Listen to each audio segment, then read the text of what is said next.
비만은 성인에게도 건강의 적신호이지만 소아의 경우에는 더욱더 신경 써주셔야 되는데요. 어릴 때 늘어난 지방세포의 개수가 줄어들지 않기 때문이기도 하고요. 아이의 경우는 키 성장하고도 연관이 있기 때문입니다. 소아비만은 전 세계적으로 늘어나고 있는 추세인데요. 코로나 이전에 15%의 유병률을 가지고 있던 소아비만이 코로나 이후에는 25%까지 증가했다고 합니다. 오늘은 소아비만을 왜 치료해야 되는지, 또 이 소아비만을 개선하기 위한 좋은 3가지 방법에 대해서 알려드리도록 하겠습니다.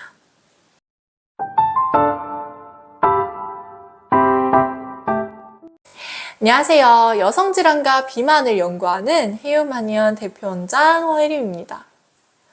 우선 소아비만은 무엇일까요? 소아비만을 어떻게 정의 내릴 수 있을까요? 소아비만을 정의 내리는 절대적인 기준이 있지는 않습니다. BMI, 즉 체질량 지수라는 것이 아이 성장에 따라서 계속 변하기 때문인데요.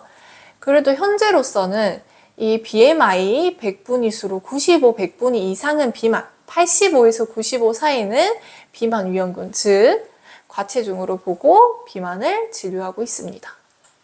그럼 이러한 소아비만을 왜 치료해야 하나요?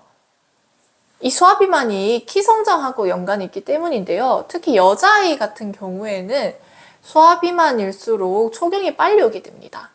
왜냐하면 지방이 많을수록 사춘기가 일찍 오기 때문인데요. 여자아이 같은 경우에는 초경이 오고 2, 3년 동안 5에서 7cm 정도의 성장 후에는 키 성장이 멈추기 때문에 이렇게 초경이 빠르면 빠를수록 키 성장에 있어서 손해를 볼 수 있습니다. 두 번째는 소아비만 같은 경우에는 어릴 때 늘어난 지방세포의 개수가 성인이 되어서도 그대로 유지된다는 점인데요. 지방세포의 크기는 줄어들 수 있지만 개수는 그대로이기 때문에 또 과잉 에너지를 섭취한 이후에는 쉽게 비만으로 갈 수가 있습니다. 그럼 이런 소아비만을 개선하려면 어떻게 해야 할까요? 첫 번째, 우선 단맛을 주의하셔야 됩니다. 탄산음료, 초콜릿, 사탕과 같이 아이들이 좋아하는 단맛 같은 경우에는 섭취하게 되면 인슐린을 촉발시키는데요. 이러한 인슐린은 우리 몸에서 당분을 계속 저장하려고 하고 또 계속해서 단 것을 찾도록 만들게 됩니다. 따라서 아이들이 단맛을 먹으면 먹을수록 계속 단 걸 찾고 이로 인해 칼로리 섭취 과잉으로 이어져 비만이 되기 쉬운데요. 하지만 이러한 단맛을 조절하는 것은 아이 혼자의 힘으로는 힘듭니다. 꼭 부모님이 옆에서 도와주셔야만 이러한 단맛을 절제할 수가 있습니다.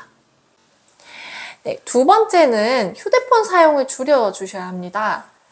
실제로 휴대폰 사용과 동시에 소아비만이 늘어났다는 연구 결과도 있는데요. 이렇게 휴대폰을 사용하면 사용할수록 운동량이 적어질 뿐만 아니라 휴대폰으로 무언가를 시청하면서 아이들은 과자와 같은 간식을 먹게 되고 이로 인해 비만으로 이어질 수 있기 때문입니다. 따라서 꼭 필요한 경우가 아니라면 하루 휴대폰 사용 시간은 1시간 내지 2시간 미만으로 줄여주시는 것이 굉장히 중요합니다. 마지막 3번째는 부모님과 아이가 함께 다이어트 해야 한다인데요. 제가 소아비만 진료를 보면 볼수록 가장 효과적이고 빠른 치료는 부모님과 아이가 함께 다이어트를 하는 것입니다. 예를 들어 집에 빵이나 과자를 쌓아놓는 환경이라든지 매번 야식을 먹는 환경에 아이가 노출되어 있으면 그만큼 비만이 되기 쉽겠죠. 이러한 부분을 부모님이 함께 다이어트 하면서 개선함으로써 아이의 소아비만도 함께 좋아질 수 있고요. 혹 부모님은 다이어트 하지 않아도 되는데 아이가 꼭 다이어트 해야 되는 상황이 있더라도 부모님이 옆에서 잘 케어해 주신다면 소아비만도 충분히 성공하실 수도 있습니다. 네, 오늘은 소아비만을 왜 치료해야 되는지, 그리고 이 소아비만을 개선하려면 어떻게 해야 되는지까지 알려드렸습니다. 오늘도 제 영상이 유익하셨다면 구독과 좋아요 눌러주시고요. 다음에 더 유익한 건강 상식으로 돌아오도록 하겠습니다. 시청해주셔서 감사합니다.